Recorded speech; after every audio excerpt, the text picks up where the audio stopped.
to another edition of Did You Know Doctor Who? What you may not know about Doctor Who. This time we're going to have a look at Vincent and the Doctor, because we haven't done an 11th Doctor story for quite a while.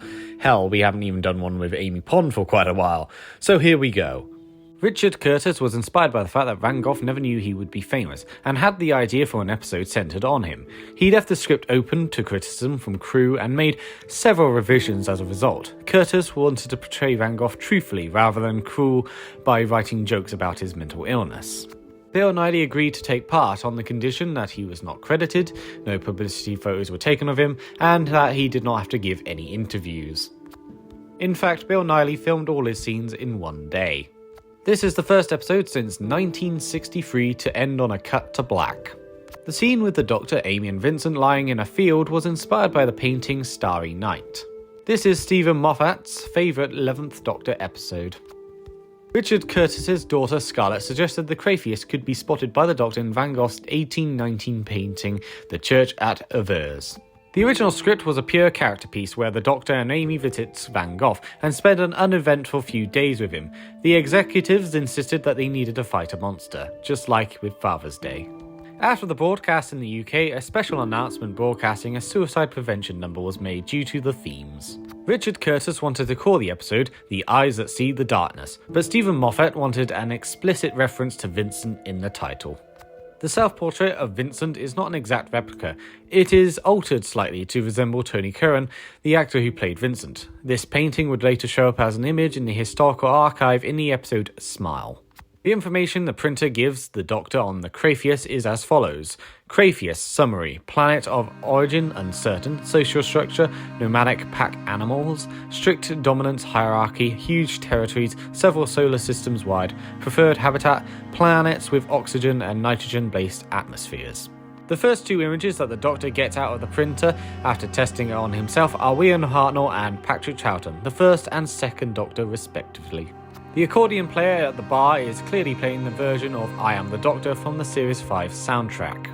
This is the second story in the series to lack any cracks, silence, or other foreshadowing of the series finale, the first being Amy's choice. It was Stephen Moffat's idea that the Crayfish be invisible, as depression is often an invisible monster to those who suffer from it.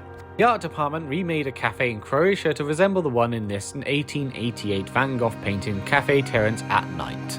The Crayfish is somewhat based on the mythological creature, the Basilisk. And that is it for today. I hope you enjoyed. Vincent and the Doctor is considered by many as one of the best 11th Doctor stories, and having rewatched it for the purpose of this video, I can definitely see why. It's definitely a brilliant story. I certainly think it's great. And this is coming from someone who doesn't really like the 11th Doctor's era. In fact, I really don't find a lot of the 11th Doctor stories to be very good. However, this one definitely stands out, and I think Series 5 in particular definitely stands out as being the strongest of all the seasons and having some of the better episodes. This and Amy's Choice, for example, are just really good. And that's not to say there aren't any good ones outside of Series 5, but there are so few and far between that like Series 6, for example, is absolutely awful. But nonetheless, Vincent and the Doctor is a very powerful piece in a way. I think the themes of depression is definitely it's not explicit. It's not like hammering you on the head with with a mallet or something. It's implicit, and I appreciate it for that, I should say. And I think Van Gogh in particular is a very interesting historical figure, and I think the ending is so sweet. It's so bittersweet as well, because we know how he's going to end up. We know the horrible things that's going to happen to him. Or at least if you know the story of Van Gogh, you know it's not a happy story. It sort of reminds me of Antonio Salieri in a way, a person who was tortured by his own, mental health issues, and it's fascinating. It's fascinating, but it's also tragic and horrible all the same. But I think this episode does a really good job at exploring that.